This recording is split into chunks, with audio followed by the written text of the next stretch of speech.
Alrighty, yo, what is going on, everybody? It's your boy, Mr. DDG94, back with another reaction video for the 500th time.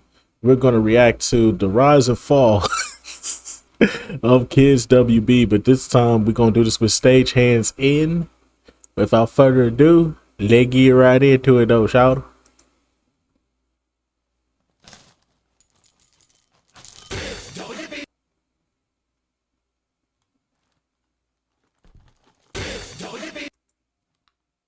Hey yo, what the fuck?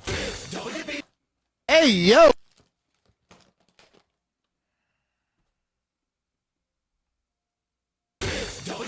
Bruh.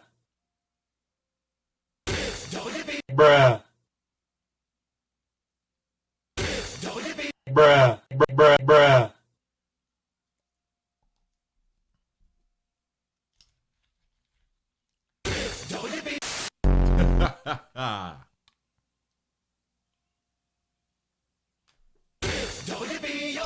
Illuminating television. The WP.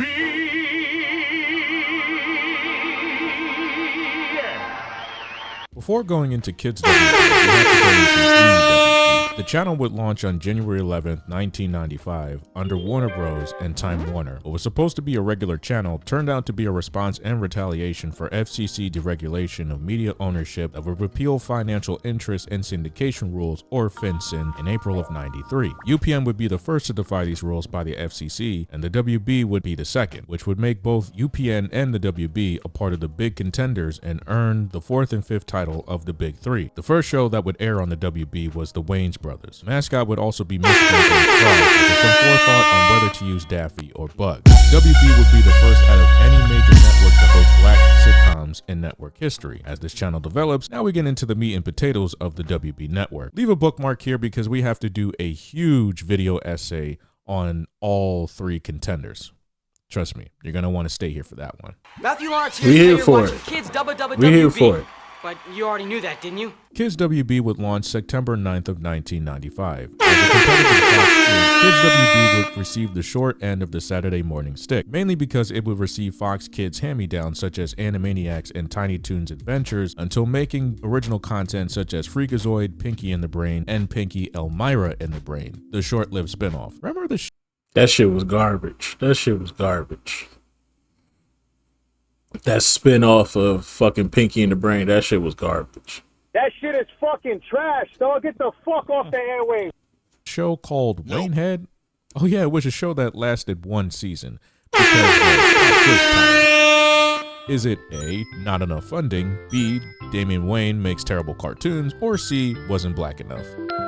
If you guess C, I can't stress how ironic that is considering the first act. While in addition acquiring Sylvester and Tweety's Mysteries, Superman and Batman the animated series would also be home on Kids WB, albeit Batman would be favored more and get alternate worlds made such as Batman Beyond. The downside of Kids WB is much like Fox Kids did not have a wide variety of EI shows meant for kids, and at a time this would sound the alarm for the FCC as they demanded cartoon blocks to Yep, these people right here, the Karens.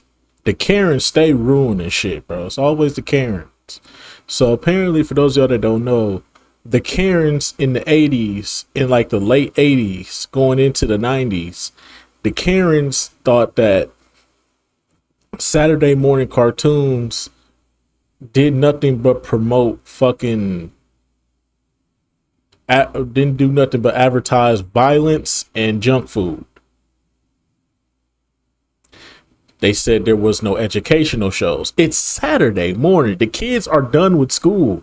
Let the kids have fun. But no, the parents always got to think what's best. No, as kids, we not trying to see that educational shit. Okay, that's what we got PBS for. That's what PBS was for. PBS was for ABCs, 1, 2, 3s, colors, letters, and shapes. Nah, y'all gotta have it on. Y'all gotta have it on Saturday morning cartoons as well. Oh man, we just want to watch Ninja Turtles. Nope. The Karens, bro, they ruined everything, bro. That's why when Nickelodeon, Cartoon Network, when them channels took off, Saturday morning cartoons started to like go down because the advertisers was like, look,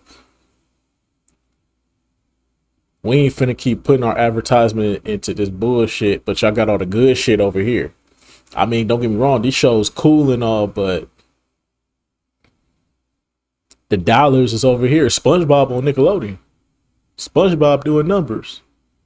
You know what I'm saying? Y'all ain't putting no Dexter's Laboratory or no goddamn Johnny Bravo or goddamn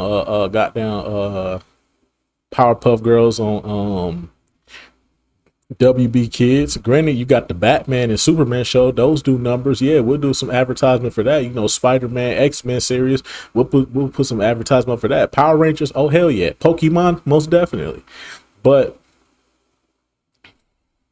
all the money is over here though, on cable, and we can promote our shit all day long, and the parents can't do nothing about it.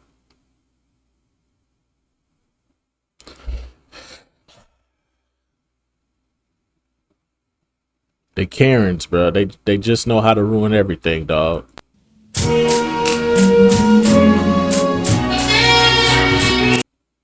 They just know how to ruin everything, dog. Fuck the Karens. Era show meant to teach kids as they watch. Only one Saturday morning block actually did that, and it is okay. You're gonna get yours soon, all right? One show, Hysteria, was aired in order to keep the FCC at bay, while at the same time, certain shows would poke fun at the fact that a kid's Saturday morning block would even dare to order kids' shows and channel blocks to teach education and moral lessons, which is why Kids WB remains an OG to many of us. Fox Kids was action-packed, while Kids WB gave middle fingers to special interest groups, and during this time, that is true, but Fox Kids will always have a special place in my heart. Fox Kids is gonna always be the GOAT to me, mainly because of the Power Rangers, but for the most part, they had all the GOAT shows: X-Men, Batman, Spider-Man. Yeah. Fox Kids is gonna always be the GOAT in my personal opinion.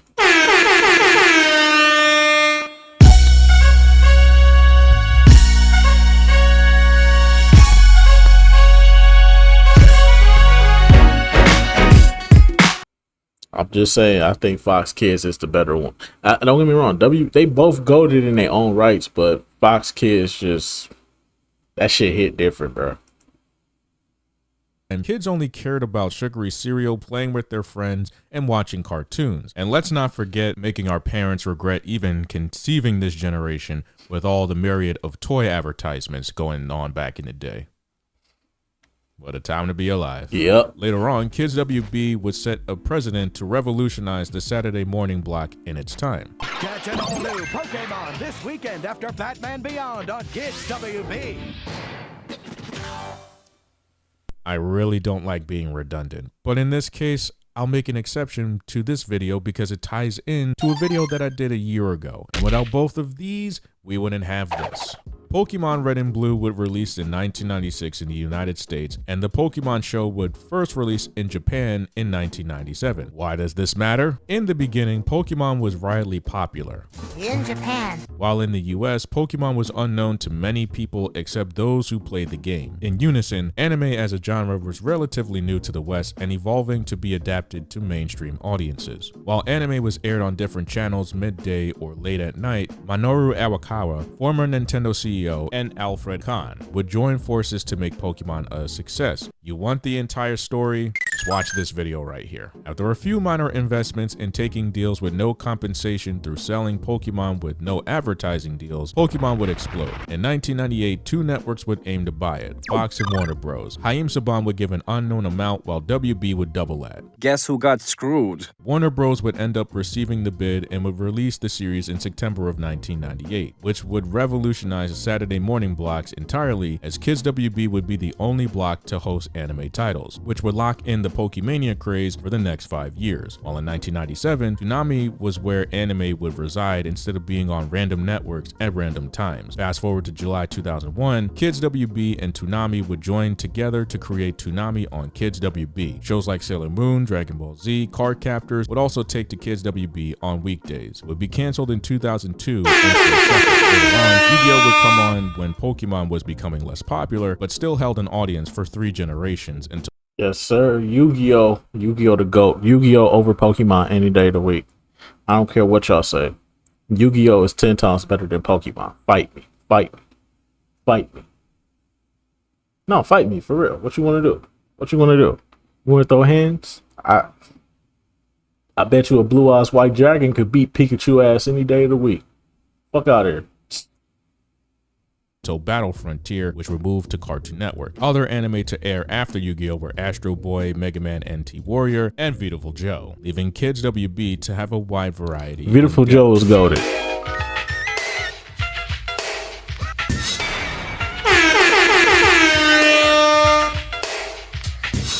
Kids WB would have a lineup that was very vast in variety from its counterparts on ABC and Fox respectively, but after Pokemon would give Kids WB the fuel it needed to continue to make original content instead of buying IPs. In the early to mid 2000s, Batman, Ozzy and Drix, after the mixed success of the movie, and What's New Scooby-Doo would take to the That Osmosis Jones show was trash. Let's just keep it real. No, that's the wrong one. That's the wrong one. My bad. That shit is fucking trash, dog. Get the fuck off the airwaves. Try it. That shit was fucking trash. Fuck that show. block as original programming. However, 3 shows are key noted as the biggest original shows that kept kids watching the block.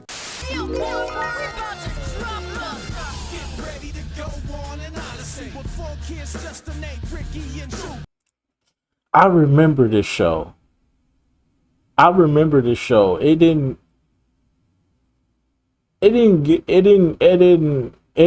for me. I ain't gonna lie to you. I remember this show. It didn't hit for me. I always skipped this show. And just turn the PlayStation 2 on.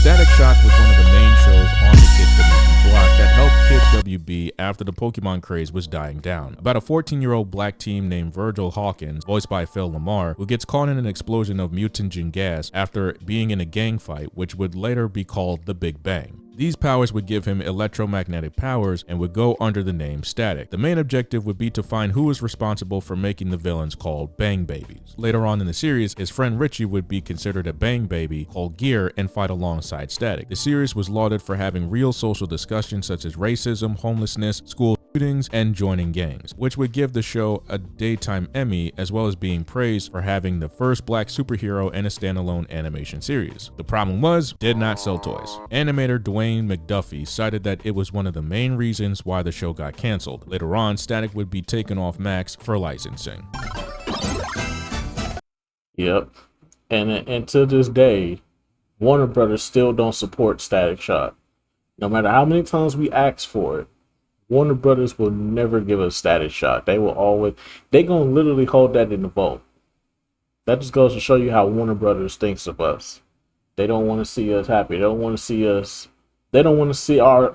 superheroes to win. It's cool when the white superheroes win, but it's not cool when the black superheroes win. We don't never get nothing. We don't never get our credit. We'll never get our shine. We'll never get nothing. So I hate about this shit, man.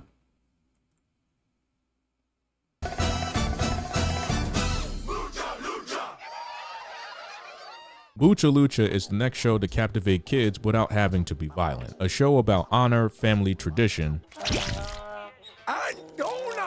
The students of the International School of Lucha, located in Luchaville, South California, study to become luchadors. Ricochet, Buena Girl, and The Flea are the center of the show, aiming to become top of their class, while also going through certain things in their own way. The animation was done on Macromedia Flash, a medium not used as much, but did age with time as Blu-ray and HD became more relevant. In order to fight the censors on violence, the characters would transform into objects just so kids would not imitate the show's violence. The show would receive 3 seasons, the last being Mucha Lucha Gigante, Game Boy games, a short DC comic line, action figures by Jack Specific, and a movie. Now, this does remind me of a show that I used to watch.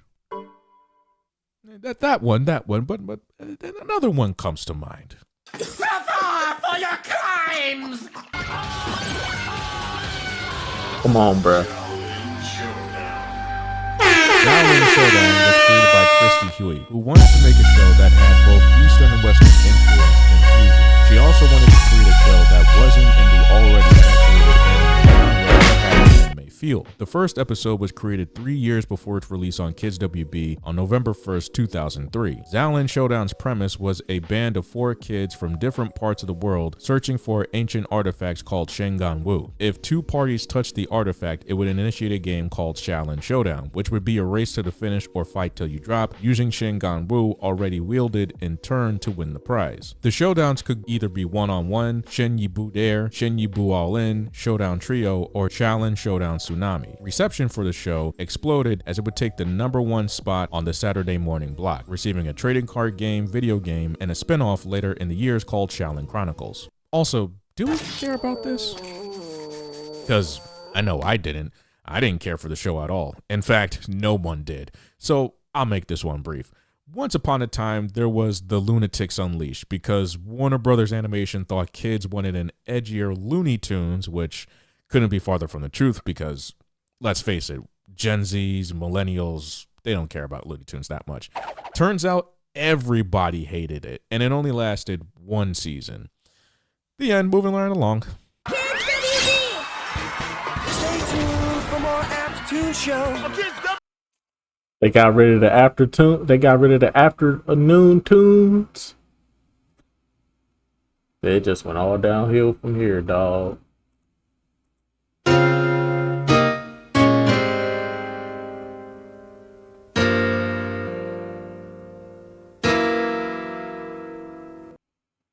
It went all downhill from here. Then they switched from WB to CW, and they got 10 times worse, bruh.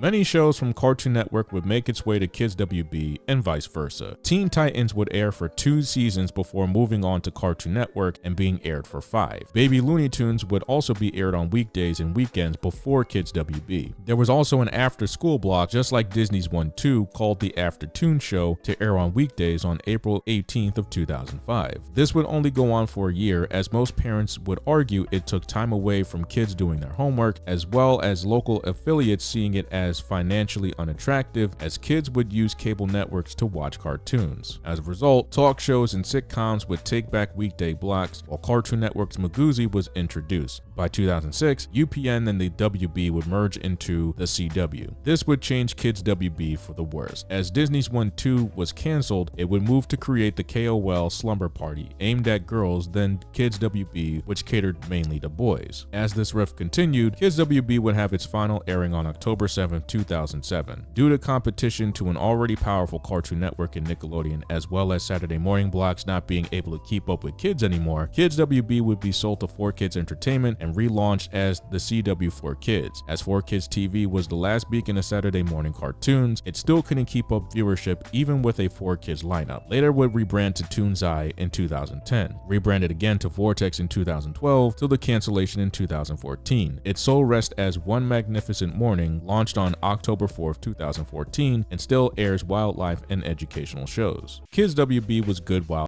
It was still airing cartoons.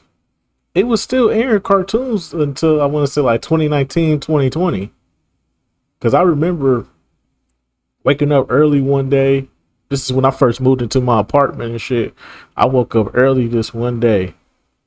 I turned on the TV. I turned to CW. I saw some show about a monkey. About a monkey that knew Kung Fu, whatever. And I remember it being CW Vortex. And I was like, man, the cartoons didn't change like a motherfucker. Damn, bro, what the fuck happened? What the fuck is this bullshit? When we get to goddamn monkeys knowing Kung Fu and shit? I swear, bro, shit got weird after a while. Y'all, if y'all know the show, let me know, because I don't remember it. outlasted, mainly because the future wouldn't have Saturday morning cartoons in it. The WB was meant to get independence from the main networks. Kids WB was meant to compete with Fox Kids, and in its time, WB did that and more, beating every show in ratings with not only original content made by Warner Bros., but incorporating anime to a mainstream audience, taking a chance on its ratings. Diversity in content kept Kids WB in high demand, while capitalizing on Pokemania didn't hurt it either. Later on would have trouble with Cartoon Network promotion, which would then dominate 3-day weekends versus Kids WB, which only had Saturday. At the same time, other shows were being transferred over to Cartoon Network, making Kids WB null and void. Our generation wishes that the kids of this generation could have the experiences that we had, but let's face it, extracurricular activities, sleeping in, playing video games, and streaming services would axe out Kids WB altogether, along with YouTube, of course. Kids WB is a staple in our childhoods, but its time should be left where it was. Hey, it is what it is, man. RIP to the GOAT one time, man. Boom, boom, boom, boom, boom, boom, boom, boom, boom.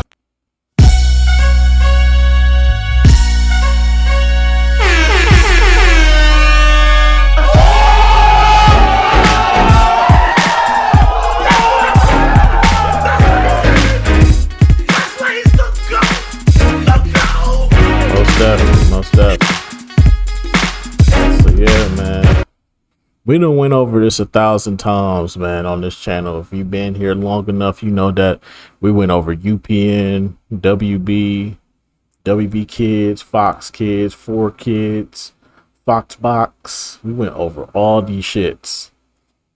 And still to this day, we still over here watching these, bruh. Because it's just fascinating, bruh. The rise and fall of WB Kids, man. Or Kids WB, whatever you want to call it. There'll never be another like it, bro. Even though I still feel like Fox Kids is the better Saturday morning cartoon. But that's just me, though. Anyway, so that's just going to about do it for this one. I will see you all in the next video. Till then, peace out.